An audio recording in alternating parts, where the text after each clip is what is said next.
Has the executive branch of the United States crossed over into possible autocracy? And can we see parallels between modern day America and the fall of Rome? We're going to talk about that here today on the We The Patriots Podcast. I'm your host, Sal Assante, and let's get prepared to get a little bit deep. Here we go.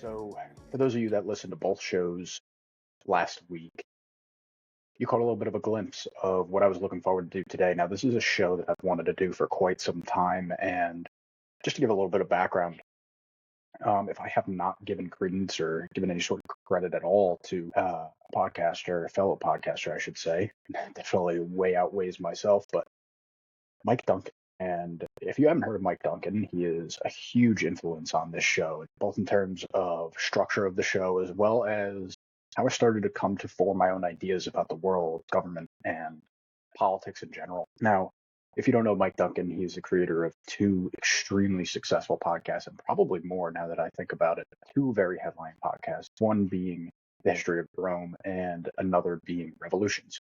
If you have not gotten a chance to go check those out and you are into history, please be my guest. I've been a multiple time listener all the way through of both shows. The History of Rome is one of the first really famous podcasts. And then as follow-up, Revolutions, just fantastic. It is often referenced in terms of people coming to understand different types of revolutions, whether you're talking about the American Revolution, the French Revolution, Russian Revolution, also smaller revolutions that I may have referenced from time to time here, specifically talking about Simone Bolivar and things that happened in South America. Very fascinating stuff. But let's get a little bit into the weeds here of what I want to talk about today, and let's just set the stage here, because this is going to be, if I don't get it all done today, just to let you guys know I don't have as much time as I wanted.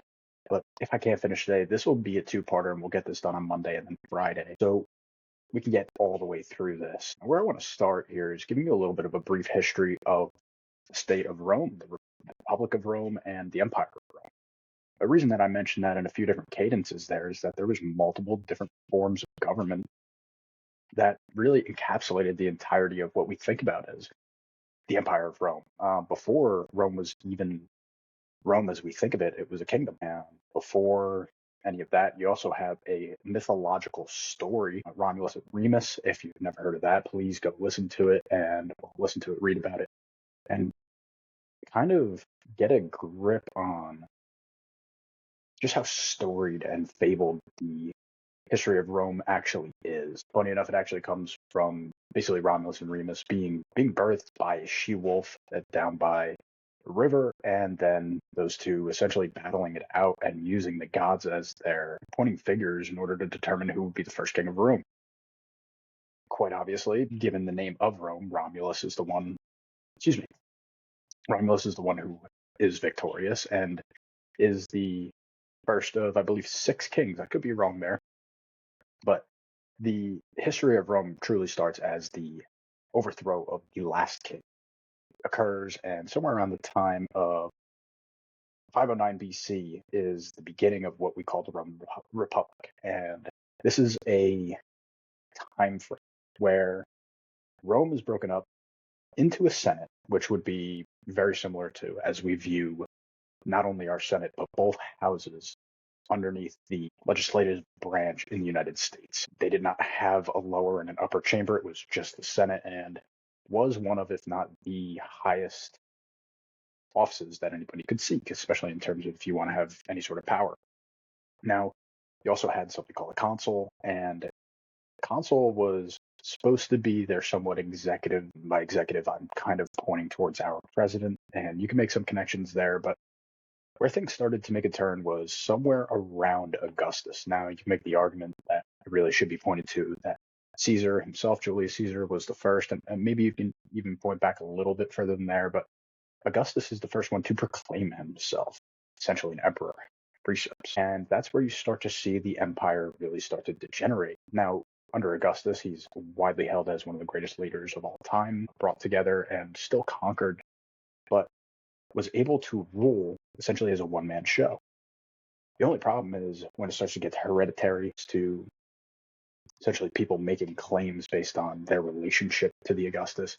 Then, as you can imagine, just like any other kingship, even kind of relating back to the original kings of Rome, you start to realize that you got to get really lucky to have successive people, especially if you're following a bloodline, in order to have good rulers and people overseeing a large swath of not only people but land, and making sure that you're governing that land in a way that is in a positive state in terms of going into the future. This is where, again, you start to see the downfall. You start to see the split where the western portion of Rome, or how they like to call the Western Roman civilization, collapses, but then you have the Eastern Empire that continues on well past 1,000 years after the fall of Western Rome. This is kind of where I want to get to the meat today. As you look back onto the creation of the United States, and we are talking quite literally about the United States. I'm not talking about colonies today. I'm not talking about the exploration that it took to get here. But once we got into a war with England, when I say we, I'm talking about America, and we win that war. Something that you have to realize, and I would hope that a lot of my listeners here are pretty literate in American history. And if you're not American, maybe you just don't know about this. So I just want to lay it all out for you guys. As soon as we won the war against England, we did not have the Constitution. It was actually years in the making before that came to be. And what we were actually ruled underneath, technically, it was called the Articles of Confederation. What the Articles of Confederation allowed was no executive branch, one house, one representative per state, and it was really weak. No executive power, really no ability to wage war, no ability to levy taxes, and you started to see issues crop up all over the place, especially in terms of little rebellions here and there. The one really popular one is they call it Shays Rebellion. However, there were many little instances of uprisings that weren't really very easily quashed because, again, there really was no ability to wage war, to suppress uprisings, or to levy taxes, or to do really anything other than the fact that we could all vote, come together, and make choices as a group of colonies rather than singular colonies, which we were calling states at this point. Now, one thing that is extremely important to keep in mind is that in the creation of the Constitution, we had to get it ratified, and the ratification process took years, really did. Part of this ratification process actually ended up in creating of a totally different set of documents. If you have not heard of these before, haven't researched them, I had to reread a lot of these in order to be prepared for this show, and still I have not fully read through all of them at this point because there's 85 of them, and that would be the Federalist Papers. Now, the Federalist Papers were written by a conglomeration of three different men, and that would be John Jay, Alexander Hamilton, and James Madison. So the three of these men came together, wrote these papers, and the whole purpose really of the Federalist Papers was to advocate for the ratification of a stronger form of government, realistically. And that stronger form of government was the ratification of our Constitution, which did not happen. This did not happen officially until 1788. Now, if you are a big history buff, you know that the Constitution was officially completed in 1787. So a lot of these Federalist Papers, if not all of them, if I'm not mistaken, were created at the end of that year of 1787. Again, were used to push this idea that we needed a better form of government. And a lot of what this came down to now, it was a mass overhaul of what we have, but it was the formation of three different branches of government. And even inside of one branch of government, talking about the legislative branch, breaking that branch into two separate houses, an upper and a lower house. And that, of course, as we know today, is House of Representatives and Senate. And in constructing this three different factions of government into one that would be the government of the United States, the idea was, and you can see this in the Federalist Papers, specifically in, I believe it's going to be Federalist Paper 10 and Federalist Paper 51, which are pretty long and drawn out. I did read these all the way through. And essentially what their advocation is, number one, we need to have a separation of powers. You cannot just give, even if it's a body of people, you cannot give that one body of people all of the power because, well, let's just face it, there's different people coming at the way that we live our lives from different points of view. And generally speaking, these founders were pretty well aware that if you gain some form of power, and especially if our government is to take off, or not only government, but the country of the United States is to take off and really become something of itself, then it's going to be very aspirational to become a part of one form or another of government.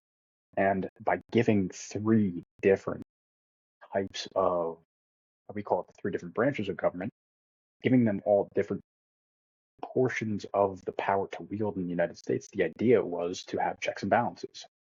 Us in America, we're very well aware of the term checks and balances, but what does it really mean? Well, it means that if, we'll say, one branch was to go rogue, then the other two branches can work together or possibly independently of themselves in order to rein that one branch who's gone rogue and rein them in. And it took some convincing. Again, it took well over a year since completing this document in order to get it ratified completely, but there were still states ratifying it into the 17th. And think about that. That means that there's a lot of hesitation in terms of committing to this form of government, but we had to do something that was different. And there was a lot of acknowledgement that there will probably need to be amendments to this document going forward. Not even probably, there will need to be amendments going forward, mostly based on the fact that we are instituting a new form of government, essentially.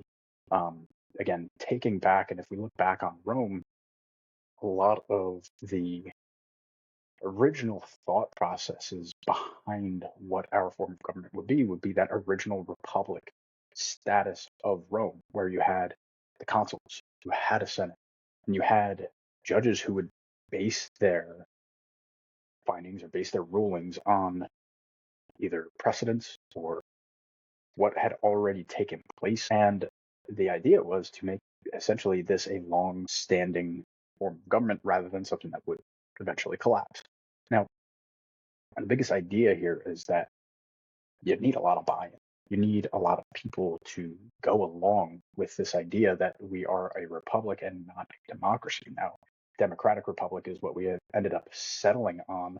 However, understanding what that actually means, you're taking away what we like to call the mob rule portion of a democracy. You are removing the direct say of the people and dispersing it throughout a whole bunch of representations. And that is why we have our House of Representatives and again the Senate. And now we have it directly, which was not exactly the case back then, as you may want to reference our former conversations with John Marshall, where if you voted in a specific ticket, you voted in a specific party in order to run the government, that is the president that you would get. You would get the headliner of that ticket. Now we directly elect our executive head, and that is important, as we will talk about a little bit further later. Now, something that the Roman Republic started to really put out towards the world was this idea of separate bodies. And again, this would be something like consuls. And the consuls, the reason that it's not a consul, it's consuls, is there's two.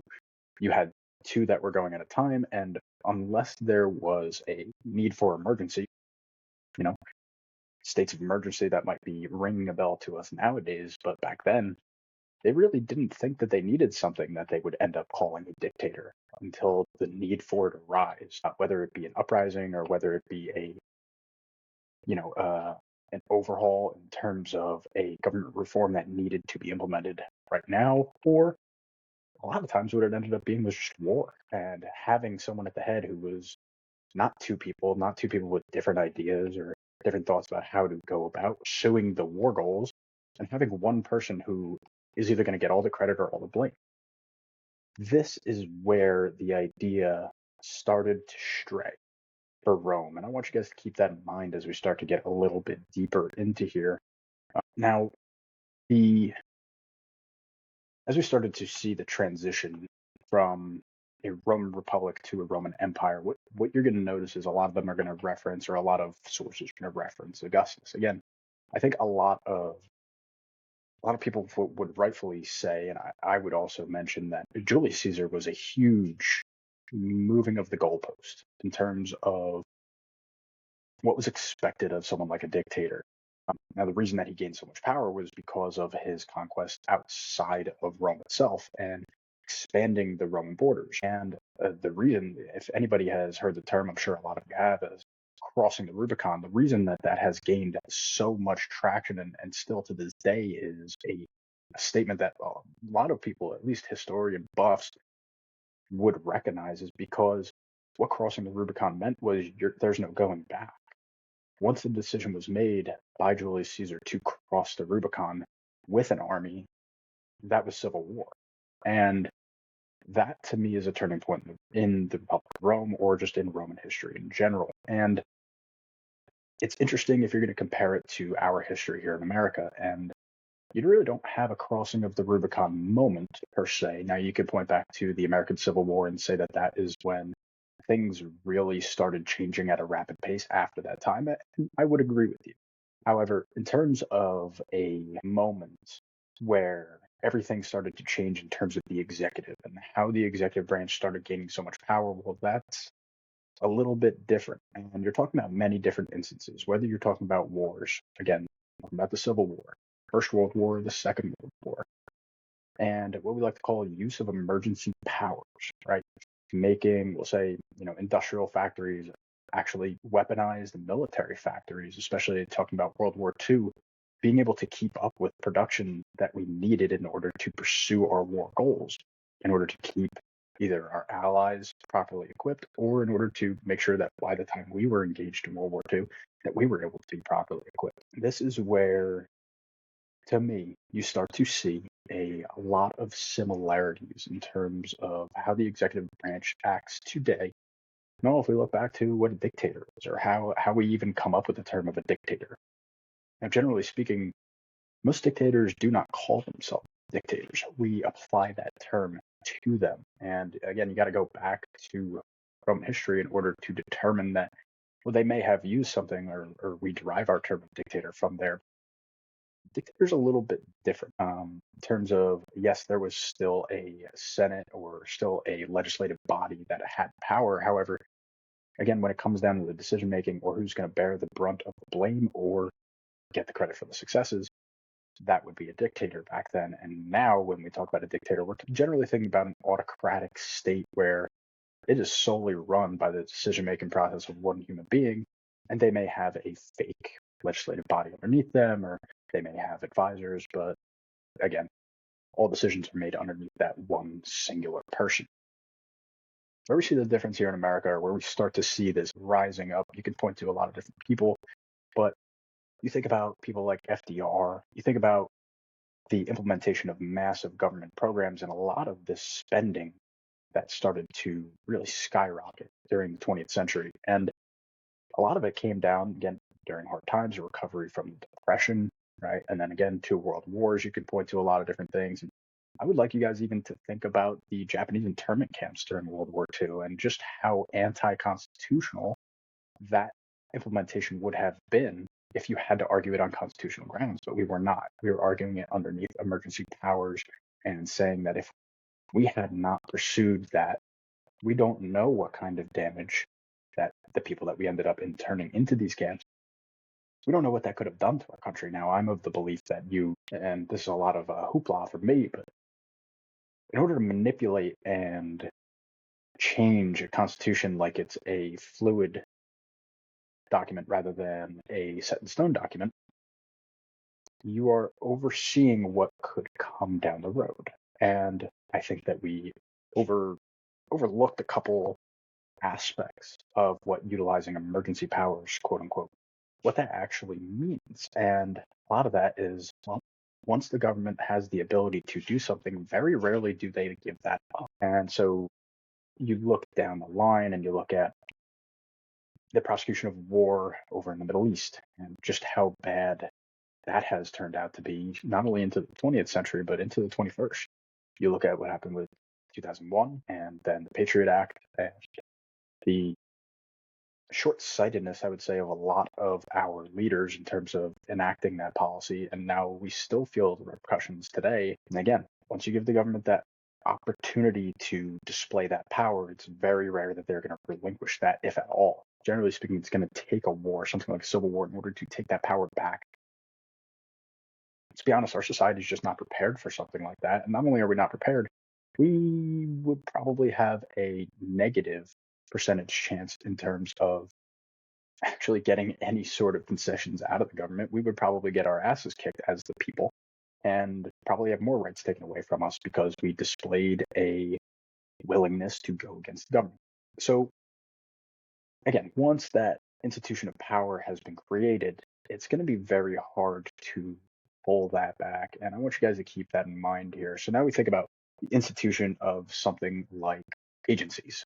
The ones that first come to mind for myself, and I'm sure a lot of you would be someone like the CIA, the FBI, and these different organizations, the EPA, all these different organizations, they are underneath the executive branch. All the heads are appointed by the president himself, and a lot of this exact power is the reason that you see so many executive orders nowadays, because there's a lot of things that are controlled within our government that are completely handled by a bureaucratic nature that we have no ability to vote for unless you're voting for a president that agrees with maybe your point of view on certain things. And that's where I think we start to get into scary territory, because no longer are we reliant, and when I say we, I'm talking about the American people, no longer are we reliant on a strong legislative branch and a judiciary that is going to make sure that we check to make sure that we are constitutionally legal or following some sort of structure in terms of legality. You're taking all decision-making process and putting it into the hands of one person, which would be our president. Now, they can delegate if they want, but the fact of the matter is they don't have to. That is their job, is to appoint the people that they want. If they want to just fire them and get someone who's going to follow lockstep with their plans in terms of the president's plans, they can do that. They have all the power to do. You saw that during the first presidency when Trump was not firing Director Comey under the FBI until given a reason to, and then he just did it. And there was nothing that anybody could do to stop it, because that is his prerogative to either maintain that person as the head of the FBI or to fire them at will. Now, this kind of comes into play here where I want everybody to just take a step back and try to understand that this may not have been the intention of the founding fathers to allow this executive branch to wield this much power. However, if you look back onto the creation of the Constitution, what it took in order to get it ratified, the Federalist Papers that were advocating for a three-branch government, and one of those very important branches being the executive, one of the biggest reasons being was, again, we had to be able to wage war. In times of emergency, we need to have the power to do something. Not necessarily giving that power to one person. That's not what they were saying. But, well, at least that's how I'm reading it. But we needed to be able to make those decisions as a country. And the biggest issue was, in order to come to grips with the fact that we needed to make a big decision. Maybe we needed to wage war. Maybe we needed to come up with the supplies in order to supply an army. All those decisions were given up to one vote by each state, and relying on that system was, number one, too slow, and number two, imagine, we'll just put ourselves in a made-up scenario here, that there was some rebellion going on in Rhode Island. What is the willingness? What would make someone willing, we'll say from South Carolina? What's going to make that person vote for federal funds being used in order to defend against this rebellion? The rebellion that we're talking about may be several states away. In this case, it would be quite a few. And it really would have to take on a life of its own in order to actually affect the citizens of South Carolina, especially because the impact that Rhode Island had on the rest of the states was very small compared to maybe a New York, right? And maybe a Pennsylvania at the time. And this kind of thought process, or under the Articles of Confederation, this kind of government was very weak in terms of establishing what's the word that I'm looking for? Hegemony? Hegemony? I'm messing that up, but I think you understand what I'm saying. An ability to come together in terms of fighting for the same side. And another portion of this is, again, which I've mentioned previously before, is being able to levy taxes. Federal government not being able to levy taxes, you can imagine the problems that we would have today. Think about our roadway system, which is already in disrepair.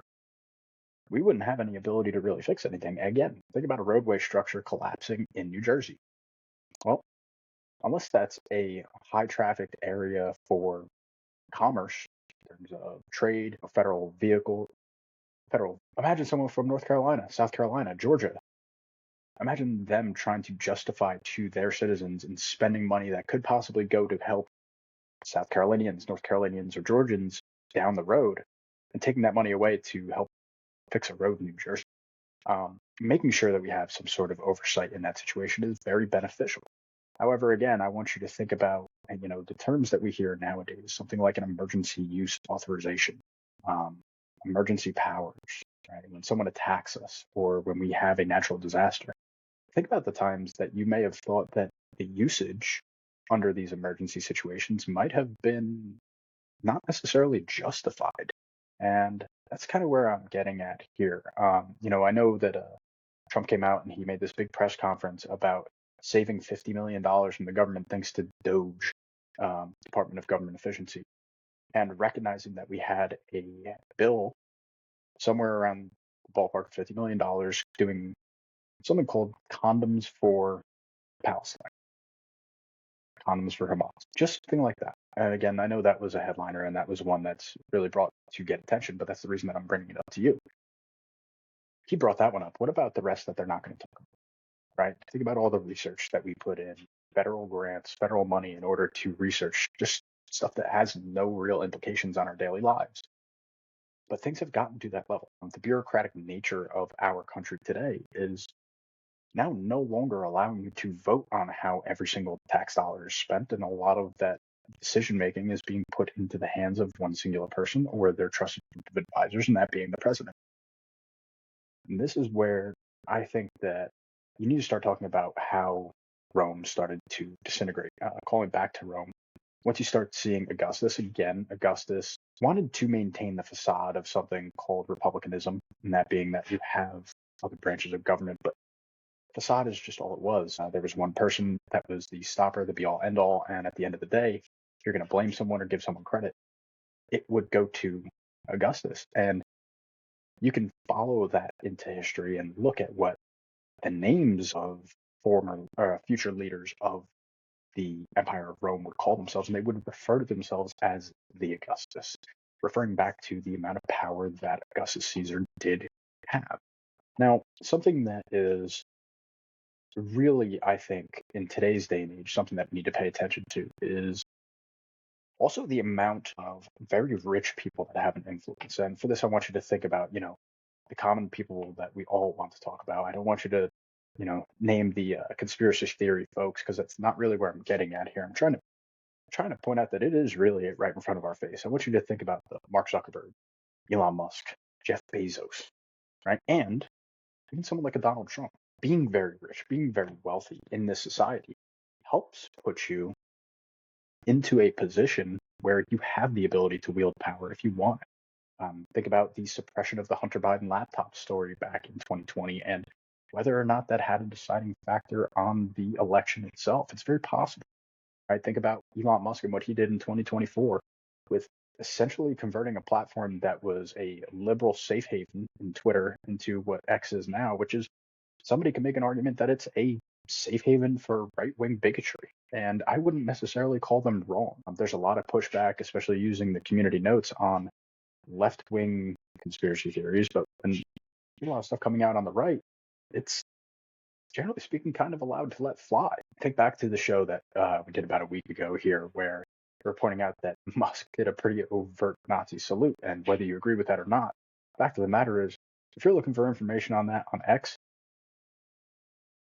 most of the opinions and most of the viral stuff is going to skew to the right and be apologetic for him. Whereas if you're going to go look that up on Instagram, Facebook, not necessarily you're going to find a bunch of stuff that's condemning him, but you will find a hell of a lot more than you would on Twitter.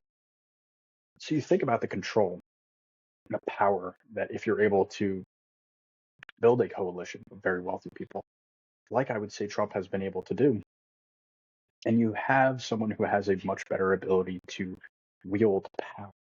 Now, again, we point back to the different aspects of an executive branch in today's day and age. Maybe we need to think about how Rome started to collapse, especially in the western part of Roman society, as the East continued to, you could say, flourish, or maybe even just exist well beyond 1,000 years on the fall of Western Rome. But Rome in the West started to decline almost straight after Augustus Caesar. And reason being, again, I kind of point back to that hereditary catch-22 that you're playing, trying to catch the lucky 8 ball, catch that lucky roll of the dice in terms of almost a monarchy roll of the dice, and not to steal a term from Mike Duncan. And the odds are not great. When you talk about someone's son, right, you get into a lot of different instances where emperor might even have their son killed because they knew their son wouldn't be up to the job in order to open the role for maybe a stepson or a cousin or a nephew.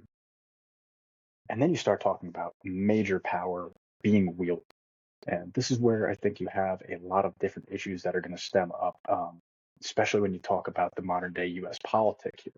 You talk about how boards of advisors are created. Think about Trump's first term where he had Jared Kushner, his own son, on boards. I'm talking about that as two different people, by the way.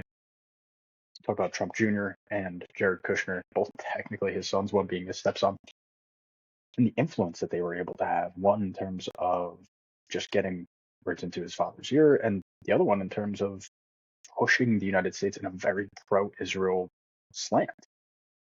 And you think about the impact that that's had worldwide, and whether that's a good or bad thing, or whether we are heading ourselves into a downfall, is something to be very seriously considered, I would say, because, again, you look back on this influence and how much rich people have in order to sway public opinion, maybe, but more so sway the people in power.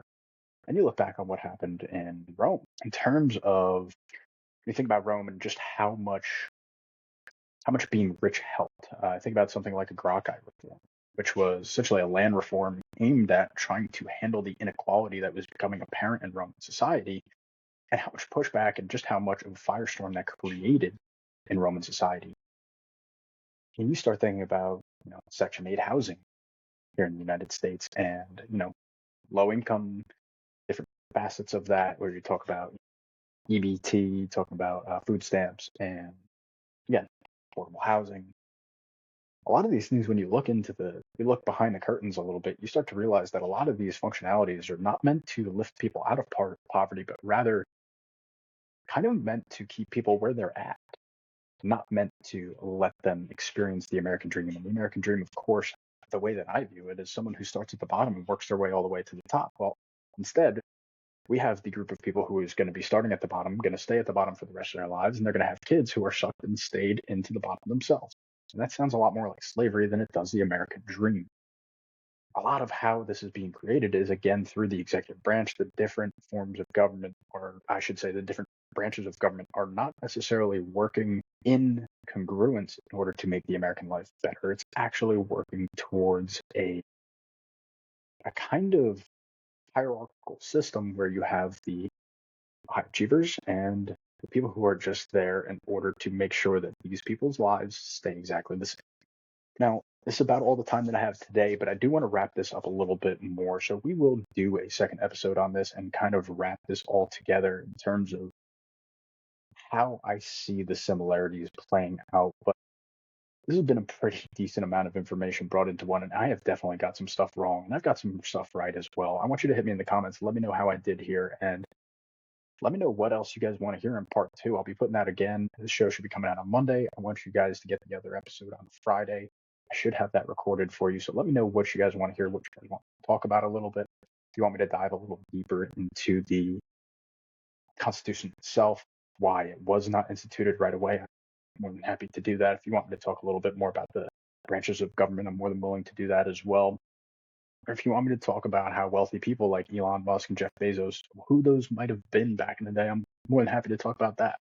But we're going to talk about I will say on Friday, what we're going to talk about is definitely going to be the changes that we witnessed in Rome as it started to downfall. And by that, I mean the exact changes, whether we're talking about the economy, military itself, the lack of military, I should say, the lack of expansion in terms of its borders, which was one of the biggest ways that Rome was able to keep feeding that system. And we will also talk about how there's a lot of parallels between where we see ourselves now and that third stage of Roman governance, which was the empire status. So not the kingship, not quite the republic, but we, I think, now are in the American Empire, and we even get referenced as the American Empire, which is quite odd to think about. Now, we'll be talking about all about why that is, why that might not be a good thing, and is there a way for us to get back to true democratic republic? I'm going to start thinking that stuff out. I don't think I have a great answer for you, but I will definitely give you the information I have found and try to display the research that we have for you guys. And yeah, let me know if there's anything else you want to hear about.